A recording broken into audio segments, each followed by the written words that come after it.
지난 시간에 이어서 오늘도 고린도 전후서의 내용들을 살펴보는데요. 오늘 크게 세 가지입니다.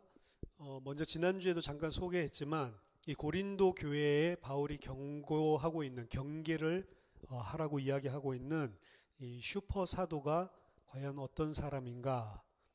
지극히 자신들을 큰 사도라고 표현을 했거든요. 이 사람들은 과연 어떤 사람들인가? 거기에 대해서 먼저 살펴보려고 하고, 그리고 두 번째는 이 고린도 전서에 대한 것은 논란이 많이 없는데 고린도 후서는 과연 바울이 쓴 것인가? 그리고 한 권의 서신서가 맞는가? 이런 부분들에 대한 이 비평적인 논란이 있습니다. 그래서 고린도 후서에 대해서 그런 비평적인 부분들을 잠깐 살펴보고, 그리고 이제 고린도전서 오늘 1장부터 9장까지에 있는 내용들을 조금 살펴보도록 하겠습니다. 먼저 첫 번째로 이 슈퍼 사도는 과연 누구인가라고 하는 부분입니다. 이 바울 이 고린도 전후서에 등장하고 있는 소위 슈퍼 사도라고 하는 이런 인물들이 누구냐라고 하는 거에 대해서 정확하게 사실은 어떤 이 고린도 전후서에 나온 언급 외에는 외적인 기록이 없기 때문에 이 정체에 대한 논란이 상당히 많습니다. 그래서 각가지 학자들이 자신들이 가지고 있는 생각들을 제안을 하는데, 어떤 사람들은 그 유대교에도 그 전도자들이 있거든요. 선교사들. 그래서 유대교로 개종시키는 그런 유대교의 전도사죠. 유대교의 어떻게 보면 선교사죠. 이런 유대교 전도자일 것이다. 이런 사람들도 있고, 또 지식을 강조하고 우월성을 강조하기 때문에 영지주의자일 것이다. 이렇게 주장하는 사람도 있고, 또 그것이 무엇을 의미하는지 간에 성령론자다. 이렇게 이야기하는 사람들도 있고요. 그리고 또 소피스트, 이런 철학에 영향을 받은 소피스트다. 이렇게 이야기를 하고 있고, 정확하게 지금 좀 전에 이야기한 것들이 아니라 이런 요소들을 혼합적으로 가지고 있는 사람들이다. 이렇게 여러 가지 의견이 있습니다. 분명히 이 사람들은 갈라디아서나 빌립보서에서 바울이 강력하게 이야기하고 있는 그런 유대인 기독교인과는 다른 무리인 것 같습니다. 거기서는 분명히 선명하게 바울이 이야기를 하죠.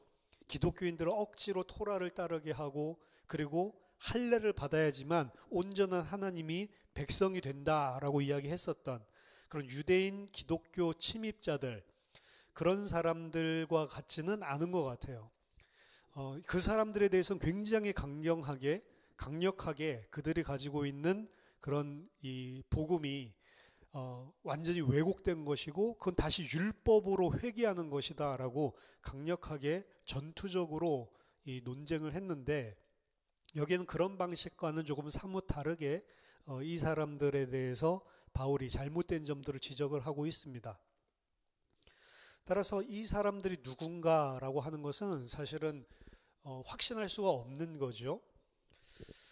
따라서 이제 성경 안에서 바울이 주장하고 있는 그들의 모습들이나 바울이 또 반박하고 있는 내용들을 통해서 추론을 할 수밖에 없습니다.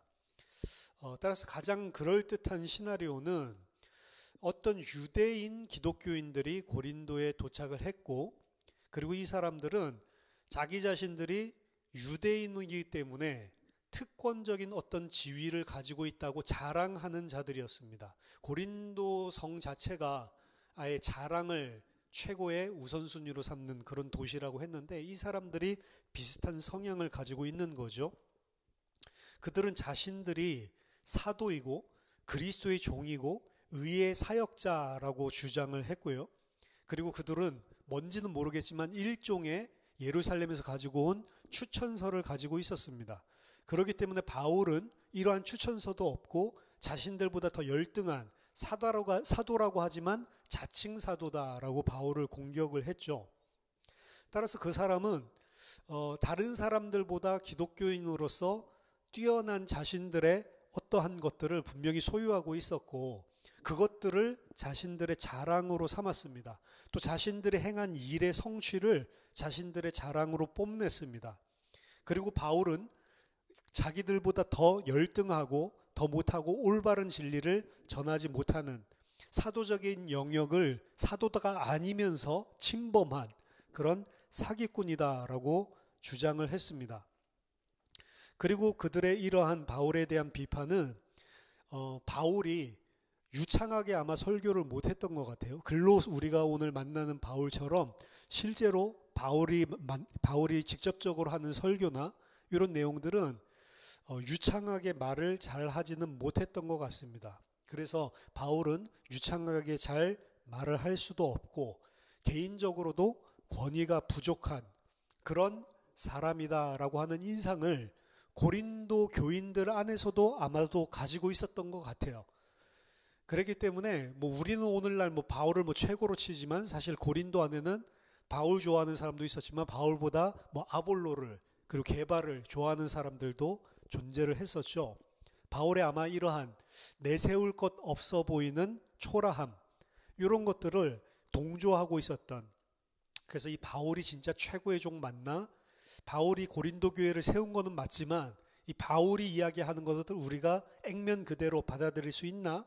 이런 불안감을 가지고 있었던 고린도 교인들이 있었는데 그 사람들과 아주 잘 맞아떨어져서 고린도 교회가 이 자칭 슈퍼사도라고 하는 사람들의 메시지에 영향을 받았던 것 같습니다.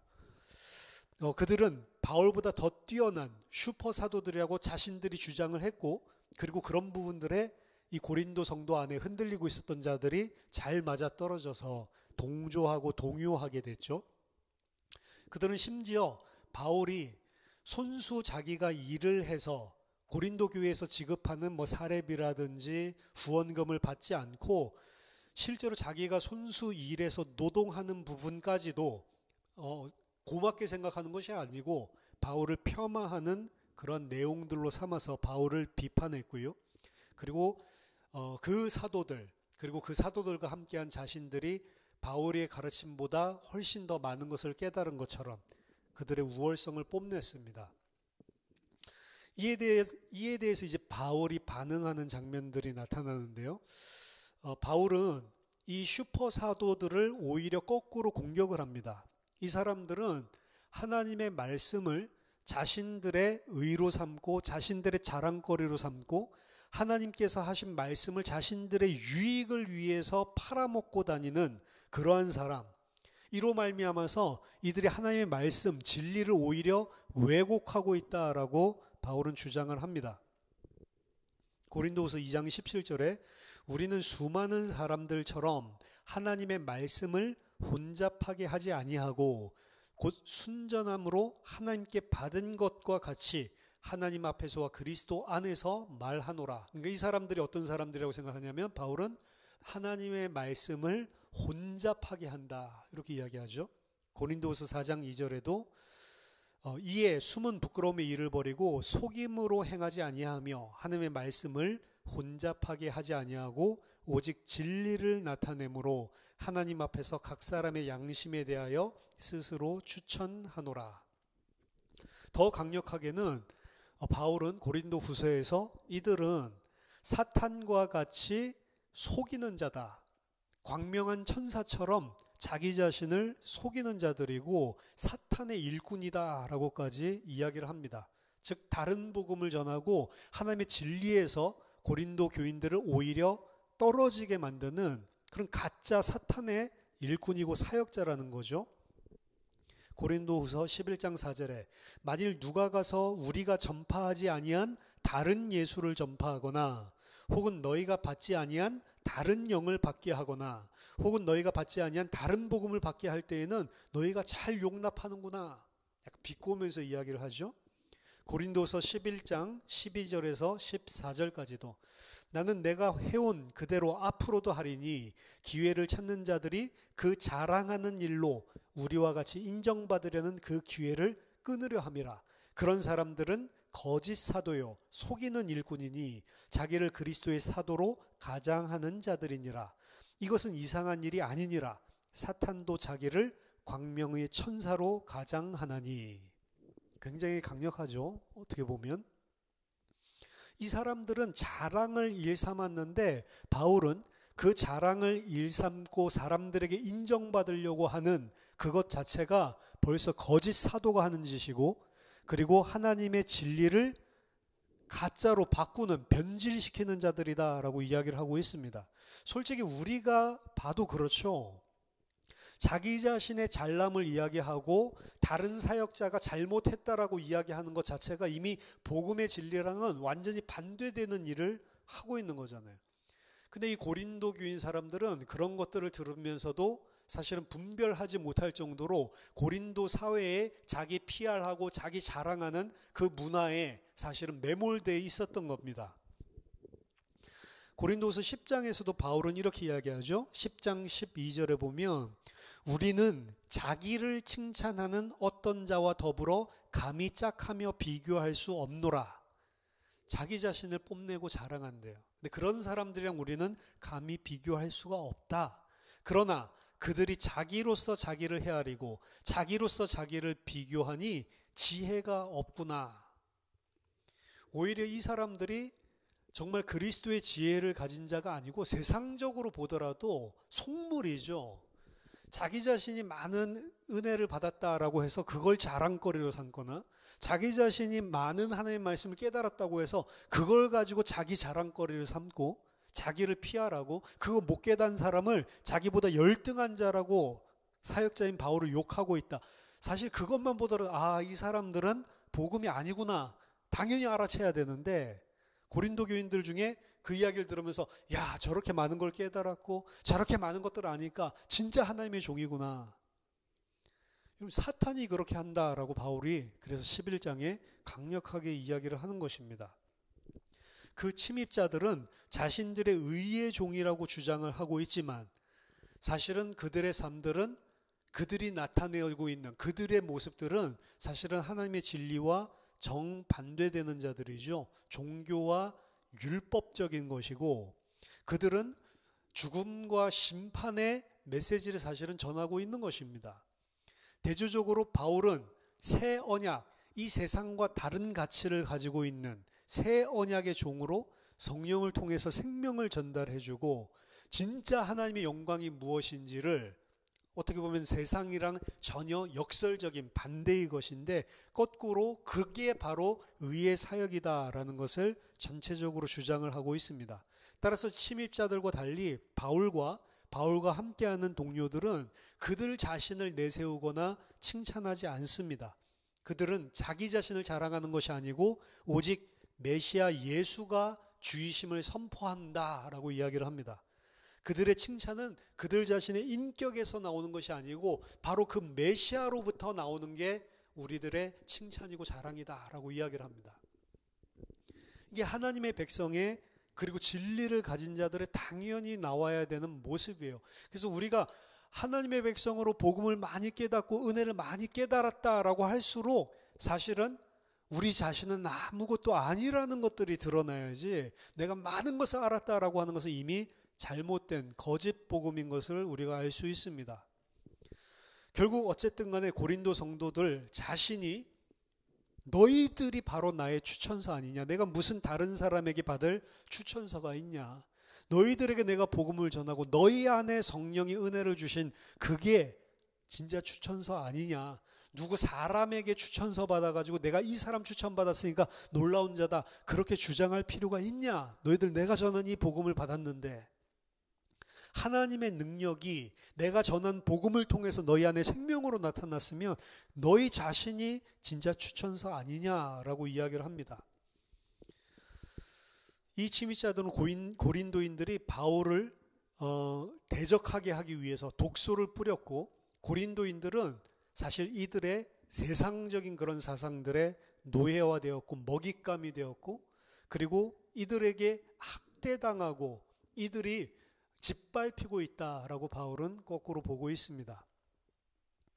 바울은 그 침입자들과 반대로 내가 너희 앞에 자랑할 것이 있다면 그것은 내가 사도로서 이 복음을 위해서 그리스도와 함께 받은 고난이다라고 하는 것을, 그래서 자신이 고난받고 핍박받고 학대당하고 억눌린 것, 이것이 내 자랑거리고 이것이 내가 이야기할 수 있는 사도의 표지다라고 이야기를 합니다. 따라서 자기 자신의 약함이 오히려 사도의 표징이다라고 역설적으로 이야기를 합니다. 우리가 강한 것을 자랑한, 나의 강함과 나의 높은 것을 자랑하는 것이 아니고 나의 낮아짐이 드러나는 것이 오히려 사도적인 표다라고 세상과 완전히 반대되는 가치관을 가지고 이야기를 하고 있죠. 오늘날에도 우리들이 잘 봐야 됩니다. 진짜로 하나님의 종이고 진짜로 하나님의 일을 하는 사람이라면 절대로 자기 자신의 것을 가지고, 하나님이 은혜로 주신 것을 가지고 절대로 자기 자신의 우월성을 나타내고 자랑하고 뽐내며 다른 사람을 짓밟을 수가 없는 것입니다. 고린도 후서의 저작권에 대해서 또 두 번째로 말씀드리겠습니다. 자, 고린도 후서의 저작권은 매우 많은 논쟁이 계속해서 있어 왔는데요.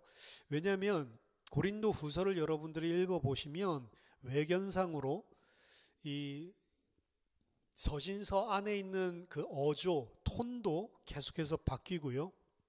그리고 내용들도 어떻게 보면 뚝뚝 끊어져 있는 부분들이 존재를 합니다. 크게 보면 세 가지 부분으로 이런 부분들이 나타난다라고 이야기하는데요. 사실 세 가지보다도 더 많습니다. 크게 보면 1장에서 7장까지 바울은 이제 자기 자신의 사도적인 권리, 그것이 무엇인지에 대해서 설명하고 그거를 방어하고 이러한 내용들이 흘러나옵니다. 그리고 8장에서 9장에서는 좀 전에 자기 자신의 사도적인 권위를 보호하고 방어하고 이랬던 그런 어조에서 완전히 다른 어조로 그가 고린도인들을 조직화하는 그 모금이죠. 예루살렘에 보내기 위한 그 모금하는 부분, 그것에 대해서 언급을 하고 자신이 그것을 받기 위해서 지금 가고 있는 중이다. 이런 부분들을 설명하고요.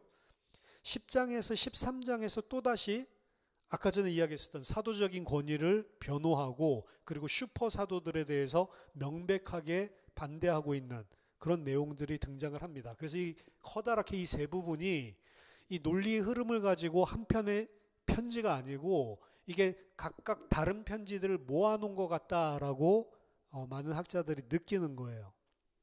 그리고 아까 전에 세 부분이 아니다라고 이야기했죠. 이 세 섹션 안에서도 또한 변화들이 존재를 합니다. 1장 1절에서 2장 13절까지 그리고 7장 5절에서 16절까지 여기에서는 이제 바울이 자신의 여행 계획 그리고 의도 이런 변호 이런 부분들을 이야기를 하고요. 자신의 여행 계획과 의도에 대해서 이야기를 하고요. 그리고 2장 14절에서 7장 4절까지는 자신의 사도적인 권위에 대해서 변증을 하고 있고 그리고 사도의 권위에 대해서 변증하고 있는 이 2장 14절에서 7장 4절 안에서도 6장 14절에서 7장 1절에서 갑자기 우상에 대한 훈계, 우상과 관련되어 있는 기타 여러 가지 훈계들, 특히 이제 결혼에 대해서 이런 부분들을 이야기를 하면서 이 내용 자체가 이 다른 것들이 어떤 일관적인 논리가 아니고 툭툭툭툭 끊어져서 튀어나온다는 거죠. 그리고 8장에서 9장까지는 아까 모금 이야기를 한다고 했는데 이 모금 문제를 연속적으로 두 번이나 다루고 있는 것처럼 보이고요. 그리고 마지막 13장에서 바울은 갑자기 고린도인에 대해서 자기 자신의 임박한 방문에 대해서 경고적인 어조로 이야기를 하고 그리고 13장 11절 13절까지는 또 따뜻한 격려를 하고 이런 부분들이 너무 이상하다라고 생각을 하는 겁니다. 따라서 이 서신서의 전체적인 것들을 보면 어떤 어조에서는 달래기도 하고 권면하기도 하고 격론하기도 하고 막 이렇게 심하게 왔다 갔다 막 변화를 하고 있다는 것입니다. 이러한 사실을 놓고 봤을 때 고린도 후서는 한 편의 서신서가 아니고 바울이 썼던 많은 서신서들을 잘라가지고 중요한 내용들을 잘라가지고 편집 구성한 그런 서신서고 최소한 이 안에 아까 세 가지보다 더 많다고 했죠. 5가지의 편지를 짜집게 한 거다라고 주장을 하는 것이고 그렇게 생각하는 사람들이 많다는 것입니다. 이렇게 다른 편지, 문제는 뭐냐면 이렇게 다른 편지들을 왜 짜집게 했냐라고 하는 근본적인 이유죠. 바울이 이야기하고 있는 내용들이 어조도 바뀌고 분명히 다른 내용들이 툭툭 튀어나온 것은 맞습니다.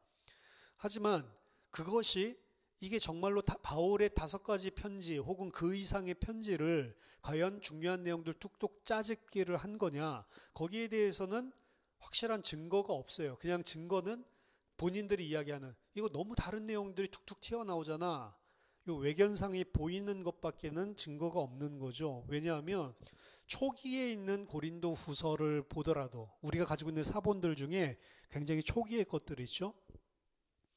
우리가 가지고 있는 고린도 후서와 별반 다르지 않다는 겁니다. 그렇기 때문에 어떤 그 증거가 없이 이제 봤을 때 주제나 어조가 이제 문제가 되기 때문에 이렇게 이야기를 하는 거죠. 또 한 가지의 문제는 이 사람들이 주장하는 거에 결점이 있는데, 그 결점 중에 또 한 가지는, 그럼 누가 왜 어떠한 목적으로 이런 식으로 툭툭 끊어지는 것들을 이어지지도 않게 매끄럽지도 않게 편집을 해야만 했냐는 겁니다. 만약에 바울이 5개의 서신서를 썼으면 그냥 5개의 서신서 그대로 남겨놔도 괜찮은데 왜 5개를 굳이 짜집기를 해서 하나의 편지로 만들려고 했냐는 거죠.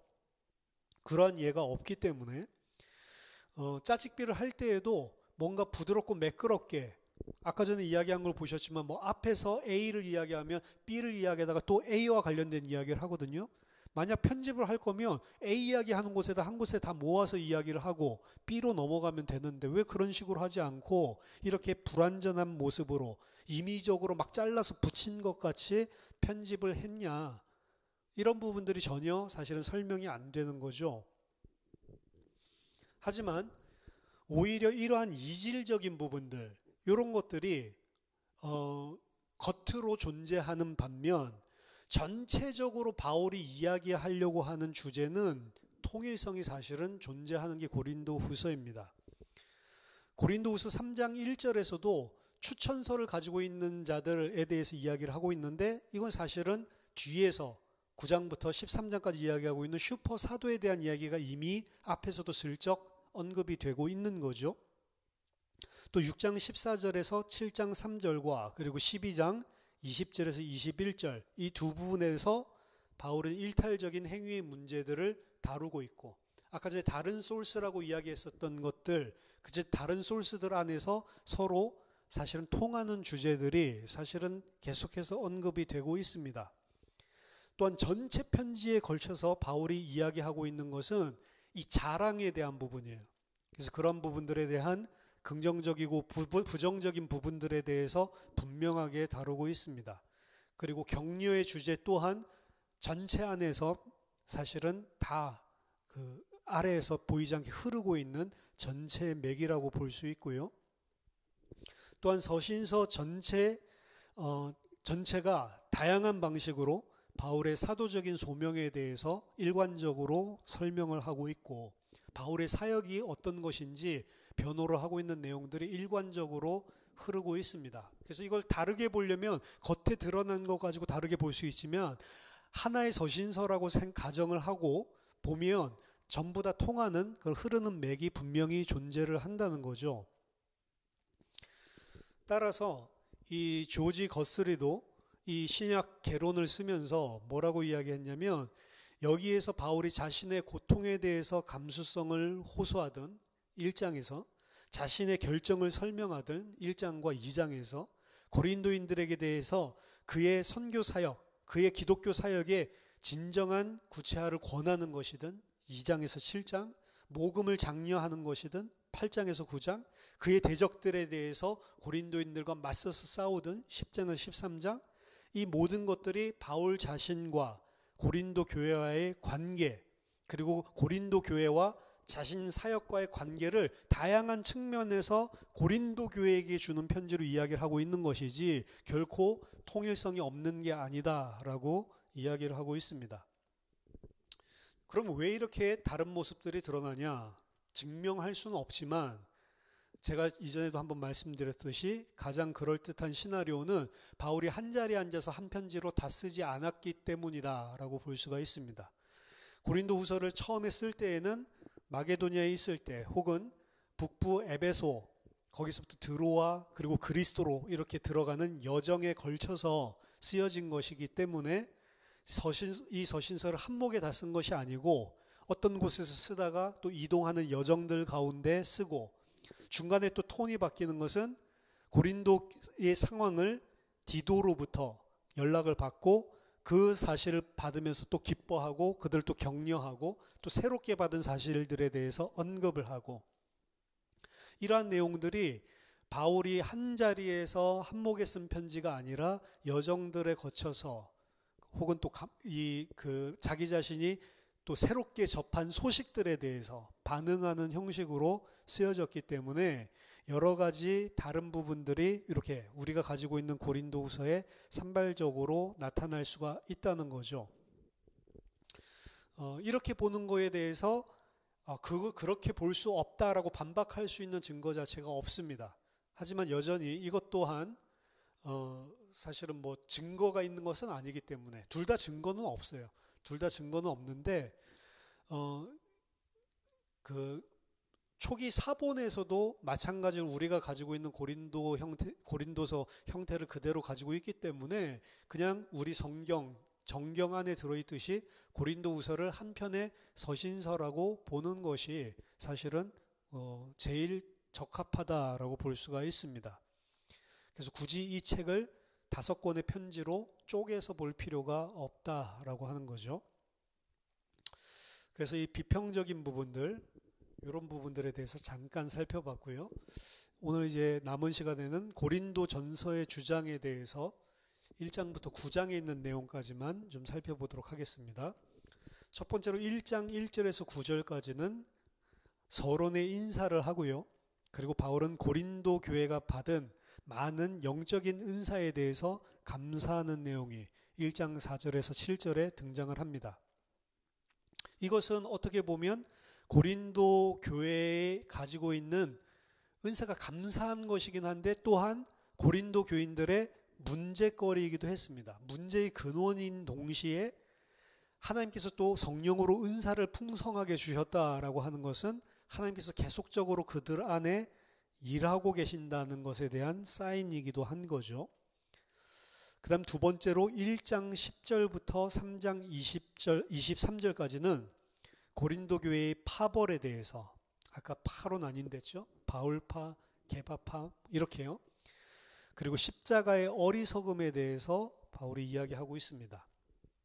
바울은 이 파벌주의에 대해서 하나됨에 대해 호소를 하는 그런 내용을 씁니다.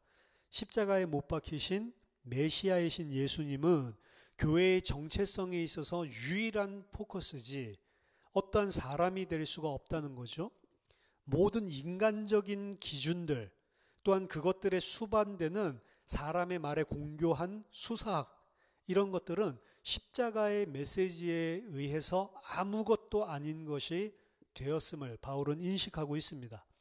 이 십자가는 이러한 인간적인 육신적인 세상적인 것이 아니고 완전히 다른 종류의 능력을 가지고 있음을 바울은 설파합니다. 유대인들은 세상적인 그 기준에서 봤을 때 메시아를 부끄럽다라고 이야기해요. 메시아가 어떻게 십자가에 못 박혀? 이교도들은 어리석은 것입니다. 누가 십자가에 처형받는 그 사람을 보고 이 세상의 만왕의 왕이고 만주의 주라고 상상이나 할 수 있겠습니까? 하지만 바울은 메시지 안에서 그 십자가에 달리신 그 예수가 바로 능력이고 그리고 그 십자가에 달리신 그 예수를 전하는 그 메시지 자체가 하나님의 역사의 유일한 틀이다. 내가 이 지혜로운 말로 수사학으로 변증을 하는 것이 아니고 십자가에 달린 그 예수만 이야기하는데 그 안에서 유대인들은 수치스러운 걸로 여기고 이방인들은 그걸 보면서 어리석은 것이라고 이야기하지만 그 안에서 하나님의 능력이 스스로 그 메시지 안에서 역사한다라고 주장을 합니다. 그래서 그 비밀에 흥미있는 자들에게 바울은 이 십자가를 제공을 하고요. 설득력 있는 말을 좋아하는 자들에게 바울은 다른 거 제시하는 게 아니고 설득을 하는 게 아니고 그 십자가에 달리신 예수 외에는 내가 다른 아무것도 알지 아니하기로 작정했다. 그것에 관심 있는 자에게도 십자가만을 이야기하고, 그리고 그것에 관심 없이 대적하는 자에게도, 지식을 쫓아가는 자에게도 십자가만 이야기하고, 능력을 원하는 자에게도 십자가를 이야기하고, 바울의 일관된 메시지죠. 기독교인들은 분명히 지혜를 소유하고 있지만 그 지혜의 성격이 세상과는 완전히 다른 것이고, 그 지혜의 원천 또한 세상과 완전히 다른 것임을 이야기합니다. 지금 이 이야기하는 베이스들이 사실은 어떤 새로운 주제가 아니고 전부 다 아까 전에 이야기했었던 그 슈퍼 사도라든지, 그리고 이 고린도인들의 이 세상적인 세속적인 자랑과 전부 다 면밀하게 연결이 되고 있는 거예요. 이 사실을 제대로 파악하지 못하고 그 복음의 본질을 알지 못하기 때문에 고린도인들은 파벌적인 다툼을 일으키면서 내가 더 잘났다 못났다라 가지고 싸우고 있는 거죠. 영적이지 않은 이런 행동들에 관해서 바울은 그 자신을 추종하는 자들까지도 사실은 나무랍니다. 바울을 추종하는 사람들 혹은 아볼로를 추종하는 사람들, 이 사람들 두 부류를 가지고 설명을 하죠. 나도 그렇고 아볼로도 그렇고 씨를 뿌리고 물을 주고 많은 일들을 한 것 같지만 진짜 그 농작물이 자라나게 하고 열매 맺게 하시는, 자라나게 하시는 분은 하나님이시다. 우리가 한 것이 아무것도 없다. 하나님이 일하시지 않으면 물을 줘도 썩어버리는 거고, 하나님이 역사하지 않으면 씨를 뿌려도 싹이 안 나는 거고, 자라나게 하는 것은 오직 하나님이다. 바울이 잘나고 아볼로가 잘나고 그게 아니고, 우리는 우리 있는 모양대로 그냥 우리가 최선을 다해서 해야 될 일들을 했을 뿐이지 진짜 자라나게 하고 생명을 주는 것은 하나님인데 왜 바울이다 아볼로다 이러고 있냐는 거죠. 그래서 건축자와 같이 바울은 그들 가운데 기초를 놓았다라고 이야기하는데, 그 기초는 메시아 예수이고 그 메시아 외에는 다른 아무것도 그 기초를 대체할 수 없다라고 이야기를 합니다. 그 위에 짓는 자들은 이제 새 성전을 건축하는데, 그 성전은 하나님이 성령이 거주하시는 곳이고, 그리고 그 마지막 때 그 빌딩에 어떤 종류의 것들을 가지고 세웠는지 공력을 시험할 것이다 라고 이야기를 합니다.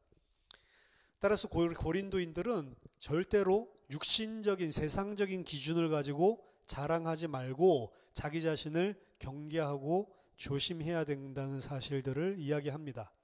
그들은 새로운 세계가 그들에게 이미 속하였기 때문에, 그들은 메시아에 속하였기 때문에, 그 메시아는 하나님께 속하였기 때문에 기뻐해야 된다라고 이야기를 합니다. 다른 것 때문에 기뻐하는 게 아니죠. 다른 것 때문에 자랑하는 것도 아니고요. 세 번째로 4장 1절에서 21절까지는 바울 자신이 메시아의 종임을, 그리고 고린도인들은 바울이 복음으로 낳은 그런 자녀들, 바울이 그들에게 영적으로 아비임을 이야기하고 있습니다. 바울은 고린도인들이 자신을 그리스도의 종이요 하나님의 비밀을 맡은 자로 생각하도록 권고를 합니다. 따라서 그는 하나님 한 분께만 책임이 있고 사람에게 그 어떠한 책임질 것이 없음을 분명히 합니다. 사람 앞에서 사람을 기뻐하게 하는 사역을 절대로 하지 않죠. 왜? 메시아의 종이고 그리스도의 종이기 때문에 그분께만 잘 보이기 위해서, 그분이 원하시는, 그분을 기뻐하게 하시는 사역만 한다는 거죠. 그게 바울의 소명이고 바울이 하는 사역의 내용입니다. 바울의 사도적인 소명은 그 거짓 사도들을, 슈퍼 사도들이 이야기하는 것과 반대로 메시아의 고난을 모델로 하고 있음을 분명히 하고 있습니다. 바울이 비록 연약해 보일지 몰라도 바울이 고린도인들의 아비가 된 것은 다른 게 아니고 바로 그 고난 때문입니다. 바울은 너희를 부끄럽게 하려고 이 이야기를 하는 것이 아니고 너희들의 잘못된 행위와 그 생각, 사상을 바르게 고치기 위해서 사실은 노력하는 그 결과로 그들을 훈계하고 있는 것입니다. 만약 내가 너희를 낳은 영적인 아버지가 맞다면 너희도 마땅히 나와 같이 그 고난에 참여하고 마땅히 나와 같은 모습을 가지고 살아야 된다라고 오히려 이야기를 합니다. 네 번째로 5장 1절에서 13절까지는 그 교회 안에 있는 음행에 대해서 이야기를 하죠. 바울은 이제 이 고린도 교회 안에 있는 직접적인 문제에 대해서 언급을 합니다. 그것은 한 형제라고 하는 성도가 자신의 아비의 아내 계모를 취하였다라고 하는 것을 가지고 자랑하는 사건을 가지고 교회 안의 음행에 대해서 이야기합니다. 바울은 그 형제를 징계하라라고 이야기를 하고 그를 교회, 메시아가 구원을 주시는 영역인 교회로부터 제해버리고 사단에게 그 육체를 내어주라라고 강력하게 이야기를 합니다. 5장 1절에서 5절에 아마도 고린도인들은 그 형제도 마찬가지고 그리고 그 형제가 그 자랑하는 나는 이러한 음행을 했다라고 자랑하고 있는 그 내용을 들을 때에 참 믿음이 좋구나라고 오히려 존경하면서 듣고 있었던 것 같아요. 고린도인들은 그것이 부끄럽고 죄스러운 일이 아니고 오히려 믿음의 반증이요. 뭔가 자랑할 거리라고 잘못 여겼던 것 같습니다. 우리가 얼마나 그리스도 안에서 자유롭게 되었는지를 보여주는 표라고 오히려 생각을 했었던 것 같아요. 바울은 여기에 대해서 그게 그리스도인이라는 표가 아니라는 사실을 단호하게 이야기를 합니다. 기독교인이 된다는 것은 우리가 모든 죄를 용서받고 모든 죄에서 자유케 됐기 때문에 이제 이전에 있었던 도덕률로부터 이제 따로 떨어져 나와서 마음껏 그 도덕률을 어기고 죄를 지어도 된다라는 의미가 아니다라는 이야기를 합니다. 오히려 기독교인이라면 그런 도덕률에 얽매이지 않았는데도 그 도덕률에 의해서 자기 의로 하나님의 백성이 되려고 하는 사람들보다도 더 하나님의 새로운 피조물로서 강화된 도덕률을 가질 수밖에 없는 것이다 라고 거꾸로 이야기를 합니다. 이것을 자신의 육신의 욕망으로 바꾸려고 하는 타협은 멸망으로 갈 수밖에 없다라는 사실을, 그래서 그들을 교정하고 있는 내용이 5장 1절에서 13절까지 등장을 하고요. 그 다음 다섯 번째로 6장 1절에서 11절까지는 신자들이 서로 간에 고소하는 그런 행위에 대해서 언급을 합니다. 두 번째 문제를 구체적으로 이야기하는데, 기독교인들이 교회 안에서 서로를 향해서 싸우고 다투다가 결국에 그 문제를 결론 짓기 위해서 세상 법정에 고소를 하는 내용이죠. 이것은 거의 분명하게 교회 안에 있는 부유한 멤버가 가난한 멤버를 법정 앞으로 끌고 가는 것을 의미하는 것입니다. 맞고소가 아니고요. 교회 안에서 힘 있는 자가 힘 없는 자를 교회 밖에 세상 법정으로 끌고 가고 있는 그 맥락에서 이야기하는 거예요. 부유한 자들은 자기 자신을 변호할 수 있는, 변호사를 선임할 수 있는 재력이 있고요. 또 더 나아가서 자기 자신의 유리하게 재판에 판결을 내릴 수 있는 그런 판사들에게 뇌물을 줄 수 있는 힘도 있었습니다. 바울이 여기에 대한 반응은 또다시 종말론을 가지고 이야기를 하는데요. 앞으로 장차 만왕의 왕께서 심판하실, 앞으로 도래할 심판이 있고 하나님의 백성들은 그 심판을 하실 때 그리스도 앞에서 함께 세상을 심판하고 그 심판을 도우는 자들, 그런 신분을 가진 자들이 하나님의 백성이다. 따라서 만약에 기독교인들 사이에서 분쟁이 있다고 한다면 그것을 세상 바깥에서 결론을 얻을 것이 아니고 세상을 심판할 성도들이 교회 안에서 자체적으로 해결해야 될 문제다라고 이야기를 합니다.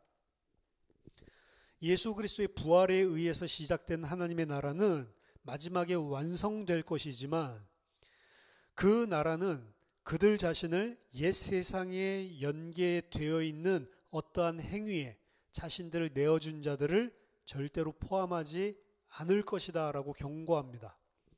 고린도인들은 자신이 그리스도의 이름과 하나님의 성령 안에서 이미 씻겨졌고 거룩하게 됐고 의롭게 되었고 세상을 심판할 자가 되었다라는 사실을 분명하게 기억할 필요가 있음을 강조하고 있습니다. 그래서 이 고소에 대한 문제도 사실은 하나님의 백성으로 그리고 새 하늘과 새 땅에 속한 새로운 하나님의 나라에 속한 자로서 사실은 바라봐야 되는데 그렇게 바라보지 못하고 이것도 세상 것들을 그대로 끌고 들어온 고린도인들의 문제죠. 여섯 번째로 6장 12절에서 20절까지는 성적인 윤리에 대해서 더 직접적으로 이야기를 하고 있습니다. 고린도인들은 그 슬로건이 있었는데요. 나는 무엇이든지 할 권리가 있다라고 주장을 했고, 또 음식은 위를 위하여 있고 위는 음식을 위하여 있다. 먹고 즐기는 거죠. 이게 이 고린도인들이 가지고 있었던 슬로건이었습니다. 바울은 거꾸로 이야기합니다. 우리는 우리의 몸을 가지고 하는 일이 도덕적으로 절대로 무관할 수 없다는 것입니다. 왜냐하면 우리 몸은 이제 우리 몸이 아니고 우리 몸은 그리스도께 속했고 그리고 그리스도와 같이 부활할 몸이기 때문에 따라서 우리가 무엇을 하든지 그것은 내 맘대로 하는 것이 아니고 하나님의 백성으로서 굉장히 중요한 것이라고 바울은 이야기를 하고요. 특별히 이것은 성적인 부분들에 적용이 되는데 왜냐하면 성은 사람을 하나로 묶어주기 때문이라고 논리를 펴고 있습니다. 기독교인의 몸은 그 자체가 성령의 전이고 메시아가 피로 값주고 사신 거기 때문에 그 관점 속에서 다뤄야 돼요. 내가 하고 싶은 대로 한다라고 하는 것은 고린도에 있는 이교도들, 하나님의 백성 아닌 사람들이 이야기하는 것이고 기독교인들은 나는 내 몸을 가지고 내가 하고 싶은 것을 한다가 아니고 나는 내 몸은 내 것이 아니고 그리스도께서 피로 값주고 사신 것이다 라는 관점에서 행동을 해야 된다는 거죠. 불신자들이 가지고 있는 사상들을 그대로 가지고 모든 것들을 행하는 겁니다. 세상을 다루고 있는 모든 인간관계 그리고 부유한 자, 가난한 자 그리고 성적인 문제 이 모든 것들을 여전히 세상 사상을 가지고 하고 있는 게 문제예요. 거기에 대해서 바울은 모든 것들이 다 그리스도 안에서 우리는 새롭게 된 자들로서 가치관 자체가 지금 바뀌어야 된다라고 하는 것들을 계속해서 이야기를 하는 겁니다. 그리고 7장 1절에서 40절에서는 이 성적인 문제를 더 넓은 결혼과 그리고 이혼과 독신에 대한 질문에 대한 답으로 이어집니다. 바울은 여기서 세심한 목회적인 지혜를 분명하게 제공해 주고 있는데요. 결혼에 대해서 어떻게 이야기하면 결혼하는 거 좋은 거다. 그럼 독신은 나쁜 거냐? 아니 독신으로 홀로 사는 것 또한 좋은 것이다. 이것은 당시에 고린도에서 가지고 있었던 문화에 반하는 주장입니다.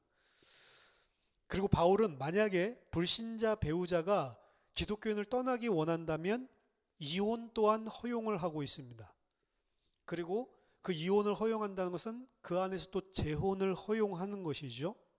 그래서 이런 민감한 회색지대에 대해서도 이혼에 대한 부분들도 그렇게 안내를 해주고 있습니다. 이거는 당시 고린도에서 기독교인이 된다는 것은 모든 영역에 있어서 생활 방식을 바꾼다는 것을 의미합니다. 작은 것부터 큰 것까지 모든 우상을 집에서 없애버리고 그리고 지역의 제례에도 참여하지 않고 우상 숭배도 참여하지 않고 그럴 경우에 불신자인 남편이나 배우자가 그 사람을 어떻게 보겠냐면 그래서 기독교인이 되고 난 다음에 이 모든 것을 차단하고 새로운 가치를 가지고 세상의 우상에 절하지 않고 세상에서 다 하는 페스티벌에 참여하지 않고 세상적인 방식으로 살지 않으니까 불신자 배우자들이 이혼하기를 원하는 거죠. 근데 그럴 때 이혼하라는 거예요. 거기에 얽매일 법이 없다는 거죠. 그러니까 바울이 이혼하라고 했다 이래서 막 그냥 이혼해라 이런 이야기가 아니고 이것도 가치관과 사상에 대한 이야기라고요. 모든 것들이 다 새롭게 된 백성으로 새롭게 보는 이야기들을 하고 있습니다. 그리고 편지를 쓰면서 바울은 그 시기가 매우 어려운 시기라는 사실들을 인지하고 목회적인 답을 주는데요. 현재의 환란에 대해서 언급하고 있습니다. 역사적으로 그 당시에 커다란 기근이 임했고 많은 삶들이 사실은 어려웠습니다. 따라서 바울이 이 마지막 때의 판단은 있는 그대로 있는 현상을 유지하지 새로운 변화를 크게 만들어서 더 어려운 삶으로 만들지 말라라는 의미에서 장가 안 간 사람은 지금 마지막 때에 그냥 장가 안 간 상태로 지내는 것들이 좋고, 장가 이미 간 사람은 그 간 상태로 그대로 사는 것이 좋고, 독신인 사람은 그냥 독신 있고, 안에 있는 사람은 안에 있는 그대로 다 괜찮으니까 그것 자체가 무슨 진리 문제인 것처럼 바꾸려고 하지 말라라고 이야기를 하고 있죠. 진짜 중요한 것은 어떤 상황에 처했든지 정말로 기독교인 하나님의 백성으로서의 자유를 누리는 것을 배우는 것이고, 그 자유를 누리는 것은 이교도적인 생각으로 이교도로 회귀하는, 죄를 마음껏 지을 수 있는 그런 면책 특권을 얻는, 면허증을 얻는 그런 것으로부터 구분하는 그런 자유임을 분명히 하고 있습니다. 그 다음 8번째로 8장 1절에서 13절에는 우상에게 드린 제사 드린 음식에 대해서 이야기를 하는데요. 아예 사회 자체가 완전히 우상 숭배하는 그러한 환경이었기 때문에 기독교인이 된다라고 하는 것은 모든 부분들의 사실은 삶에 있어서 난제가 생길 수밖에 없는 상황이었고, 그거 중에 당장 분명하게 또 접하는 문제 중에 하나가 음식에 관한 것이었습니다. 왜냐하면 시장에 나와 있는 거의 모든 고기가 다 우상에게 바쳐진 제물이었기 때문에 그렇습니다. 그래서 우상 숭배를 할 때 그 제사 그 짐승을 바치고, 그리고 예배자와 사제들이 필요한 포션들을 가지고 난 이후에 남은 것을 고린도 시장에다 내다 파는 것이었기 때문에, 최근에 이제 그런 모든 우상을 끊고 기독교인으로 개종한 사람들은 아마도 이제 더 이상 우상에게 바쳐졌던 재물을 먹지 않고 이 모든 거로부터 자기 자신을 완전히 끊기를 원했을 것입니다. 근데 바울은 그러한 이분법적인 그런 사고방식이 사실은 이교도주의랑 거의 동일하게 나쁜 것이라는 것을 간주하고 있어요. 그러니까 이거는 우상에게 절한 거니까 안 먹어야지 이렇게 생각하는 것 자체가 바른 생각은 아니라는 겁니다. 그게 그리스도인으로 지켜야 될 생각도 아니에요. 왜냐하면 그 근거가 그들이 우상 숭배한다고 바쳤지만 실제로 하나님 외에 다른 신은 아예 존재하지 않는 허상에 불과한 것이고, 모든 것들은 다 하나님이 만드는 피조물이기 때문에 모든 것들이 다 하나님이 주신 것이고, 사실은 우상에게 바쳐졌다, 그 사람들이 가짜로 만들어낸 신에게 바쳐졌다고 해서 그것 자체가 부정하게 되는 것은 아니기 때문에 그런 이분법적인 사고가 성숙한 믿음의 눈으로 보면 잘못된 것이라는 거죠. 감사함으로 받으면 모든 게 다 하나님이 주신 선한 것이다 라고 바울은 이야기를 합니다. 그리고 바울은 여기서 이 이야기를 하면서 8장 6절에 유일신론적인 유대인들의 근본적인 기도를 인용하는데요. 이거 쉐마라고 잘 알려져 있는 그 내용이죠. 들으라 이스라엘아, 여호와는 오직 한 분이신 하나님이시다. 그리고 우리의 하나님이다 라고 하는 내용이죠. 근데 여기에다가 덧붙여서 그리스도를 이야기하고 있습니다. 그러나 우리에게는 한 하나님 곧 아버지가 계시니 만물이 그에게서 났고 우리도 그를 위하여 있고, 또한 한 주 예수 그리스도께서 계시니 만물이 그로 말미암고 우리도 그로 말미암았느니라. 따라서 유대인들의 기도, 여호와, 롤드, 주님이라고 하는 것들을 그 주가 예수다라는 것으로 이야기를 하고 있죠. 이 사실은 기독교인들로 하여금 중요한 도덕적인 원리를 도출하게 만드는데, 만약에 한 하나님이 십자가에 달리신 예수 안에서 드러났다면, 이제 지금 거꾸로 아까 전에는 이분법적인 게 잘못됐다라고 이야기했죠. 근데 한 하나님, 십자가에 달리신 예수로부터 모든 만물이 왔고 우리도 그로 말미암아 났다라고 한다면, 우리라고 하는 건 나뿐만이 아니고 모든 그리스도 안에 속한 신자 또한 예수 그리스도 안에서 난 자들이고 예수가 그를 위하여 죽은 자들이다 라고 하는 개념이 나타납니다. 그것에 의해서 기독교인들의 도덕이 움직인다는 거예요. 그래서 아까 전에는 원칙으로 따지자면 이분법적으로 제사 드린 음식을 먹고 안 먹고 그거 다 선한 것이다 라고 이야기를 했지만, 만약에 그리스도가 그를 위하여 죽은 그 한 형제가 만약에 우리가 제사 음식을 먹는 것을 보고 만약에 낙심하게 되거나 혹은 그것 때문에 시험에 들게 된다면 그것은 잘못된 것이다 라고 이야기를 합니다. 그래서 이게 맞는 것이지만 기독교인들, 하나님의 백성의 윤리는 어디에서 나오냐면 이 하나님의 백성이 하나님이 모든 연약한 자들까지도 다 피로 값주고 산 자다라고 하는 거죠. 그래서 바울의 결론은 고린도전서 8장 11절에서 13절에 그러면 네 지식으로 그 믿음이 연약한 자가 멸망하나니 그는 그리스도께서 위하여 죽으신 형제라. 이같이 너희가 형제에게 죄를 지어 그 약한 양심을 상하게 하는 것이 곧 그리스도에게 죄를 짓는 것이니라. 그러므로 만일 음식이 내 형제를 실족하게 한다면 나는 영원히 고기를 먹지 아니하여 내 형제를 실족하지 않게 하리라. 자, 이게 고기에 대해서 이야기하는 것 같지만 그리스도인들이 새롭게 가져야 되는 가치고 윤리적인 기준입니다, 이게. 그래서 모든 것들이 사실은 옳기 때문에 행하는 것이 아니고 그리스도께서 위하여 죽으신 형제를 포커스로 맞춰서 행동을 하는 거죠. 그래서 바울 개인적으로 본다면 그 우상에 바친 자면 아무것도 아니야. 마음껏 고기를 먹는 게 맞는 것이지만 그것이 만약에 형제가 약하게 한다면 먹지 않는 게 당연히 그리스도께 하는 거고, 먹어서 그 형제가 조금이라도 마음이 상한다면 그건 그리스도께 짓는 죄다. 이게 우리 안에 돌아가는 윤리고 행동의 원칙이라고요. 그리고 그런 원칙은 전부 다 어디에서 나오냐? 그리스도 안에서 나오는 겁니다. 그리스도께서 저 사람도 위하여 죽으신 자고, 그리스도께서 저 사람을 귀히 여기듯이 나도 저 사람이 귀하게 여기고, 저 사람이 온전하게 설 수 있도록 저 사람을 위해서 내가 고기 먹고 싶더라도 나는 내 자신 희생하고 저 사람을 세워야 된다.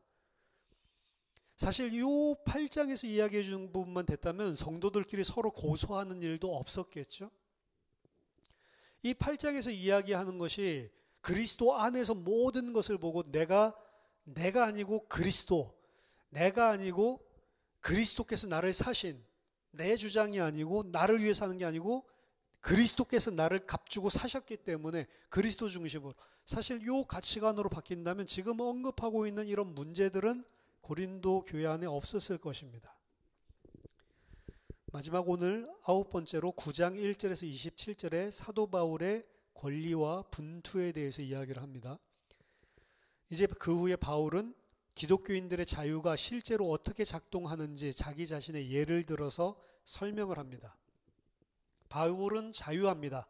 자신도 자매를 취해서 아내를 취할 수 있지만 자기는 독신으로 부르심을 받았다라는 사실을 이야기하고요. 바울은 자신의 사도적인 사역에 대해서 교회로부터 서포트를 받고 사례를 받을 수 있는 자유가 있지만 그는 자기 자신의 권리를 사용하지 않게 하기 위해서 받지 않기로 선택을 했습니다. 그는 의무로부터 자유롭습니다. 하지만 모든 사람들을 살리기 위해서 유대인 앞에서는 법이 있는 사람처럼, 헬라인 앞에서는 법이 없는 사람처럼 모든 자들이 다 이 복음을 받고 모든 자들이 다 이 그리스도의 생명을 얻게 하기 위해서, 걸림돌이 되지 않기 위해서 자기의 자신의 자유를 제한했습니다.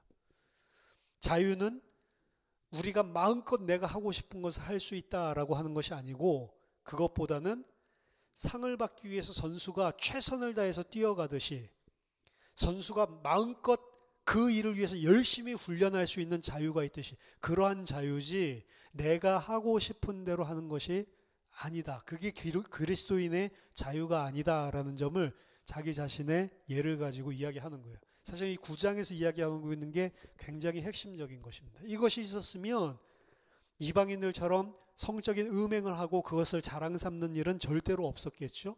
이것이 있었으면 성도를 고소하고 자기가 힘이 있다고 해서 재판장으로 끌고 가는 그런 일은 절대로 없었겠죠. 이것이 있었다고 한다면 고기 먹는 게 죄가 되지 않는다고 해서 연약한 신자들 앞에서 고기 퍼먹는 그런 일도 없었겠지요. 근데 고린도인들은 거꾸로 했단 말이에요.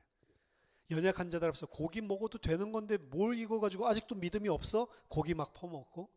음행하는 것, 이 죄도 다 용서받았어. 마치 그리스도가 모든 죄에서 면책할 수 있는 특권을 준 게 그리스도인의 자유처럼 이야기하고 있는데, 바울은 거꾸로, 아니 그리스도를 섬기고 성도들을 섬기기 위해서 내 자유를 제한하는 그 자유, 그게 진짜 그리스도인의 자유다. 나처럼 이렇게 하는 게, 그래서 법이 없는데도, 율법에서 해방됐는데도 율법이 있는 자들 앞에서는 율법이 있는 것처럼 그들을 다 용납해주고, 율법 없는 자들 앞에서는 법이 있고 내가 법을 지키는 자인데도 불구하고 율법 없는 자들을 용납해주는 것처럼 그들을 다 감싸 안았죠. 그들에게 율법이 문제가 아니고 그리스도다, 이런 식으로. 이게 그리스도인들이 가지고 있어야 될 사상의 근본인데, 고린도 교회의 문제뿐만이 아니고 우리들의 일상생활 영역들 속에서도 오늘날 반드시 그리스도인의 행동 지침으로 우리가 알아야 되는 내용입니다. 이 부분만 우리들도 가지고 있다면 오늘날 교회라고 하는 데 안에서 일어나고 있는 문제의 거의 대부분이 사라질 거라고 저는 생각을 해요. 이거 단순하게 고기의 문제가 아니라는 거죠. 바울이 왜 그런 일들을 하고 바울이 권면하고 있는 그 내용의 핵심에는 그리스도가 있고요. 그리스도인으로 내가 완전히 새롭게 된 자로서의 사상이 있는데, 그거는 내 자신이 아니고 그리스도와 그리고 그리스도의 몸된 교회, 지체들, 하나님과 이웃들, 이 사람들을 위해서 내 자체가 누릴 수 있는 모든 자유를 오히려 제한하고 오히려 그 자유를 가지고 그들을 섬기는 자유로 사용하는 거죠. 이게 바로 하나님의 백성 그리스도인의 모습이다라고 이야기를 하는 겁니다. 고린도 교회는 이렇게 본다면 바울이 지금 이야기하고 있는 이 핵심적인 이 그 본질과 완전히 거꾸로 반대로 하고 있는 거죠. 자기 잘난 것들 가지고 자랑하고 자기보다 못한 자들을 짓밟고 자기보다 못한 자들 앞에서 자기의 믿음을 과시하고 이런 용도로 사용을 하고 있는 거죠. 그리고 그런 짓을 하고 있는 슈퍼 사도를 받아들이고 있는 것입니다. 그래서 완전히 고린도 사회와 세상과 다른 가치관, 사상, 보는 눈이 그리스도 안에서 나오고 있는 것들을 계속해서 설파하고 있는 게 이 고린도전서 전체입니다. 그래서 아까 전에 그 고린도 후서 하면서 이야기를 했지만 이런저런 다른 주제를 이야기하는 것 같아도 사실은 본질적으로는 사실은 한 부분이에요. 이 본질이 통하면 모든 문제들이 그 안에서 다 이러한 방식으로 새롭게 해석이 되어지고, 그 새롭게 해석되어진 그 본질, 복음과 진리에 근거해서 어떻게 행동해야 되는지 답들이 나오는 거죠. 그래서 고린도서에서 이야기하고 있는 고린도인의 문제들은 다양하고 많이 있는 것 같지만, 오늘날에 우리는 고린도인들과 같지 않다라고 생각할 게 아니고, 사실은 이 본질에서 하지 않는 행동들이 교회 안에 크고 작은 여러 가지 문제로 오늘날도 동일하게 존재하고 있다라는 생각을 합니다. 저와 여러분들이 고린도서를 통해서 그리스도인으로서 생각하고 그리스도인으로서 가져야 될 사상, 본질이 무엇인지에 대해서 더 깊이 깨닫고 또 그러한 삶을 사는 은혜가 있기를 예수 이름으로 축원합니다. 한번 기도하겠습니다. 하나님 아버지, 은혜를 감사드립니다. 고린도인들을 쳐다보면서 저들이 이 복음을 받아놓고 세상 사람들처럼 왜 그럴까 손가락질하고 있는 저희들 또한 고린도인들처럼 진짜 이 복음의 진리를, 진짜 이 복음의 본질에서 생각하고 판단하고 행동하지 않는 그런 죄의 삶을 살고 있음을 하나님 앞에 무릎 꿇고 고백합니다. 주님, 저희들 안에 정말로 새로운 영으로 저희들 안에 새로운 지식으로 저희들을 완전히 변화시켜 주셔서 오늘 바울이 이야기한 것처럼 그리스도를 위하여 또 그리스도의 몸된 교회를 위하여 저희 자신이 모든 자유를 누리는, 바울과 같이 누리는 그런 참 성도로 세워질 수 있도록 우리를 도와주시옵소서. 예수 그리스도 이름으로 기도하옵나이다. 아멘.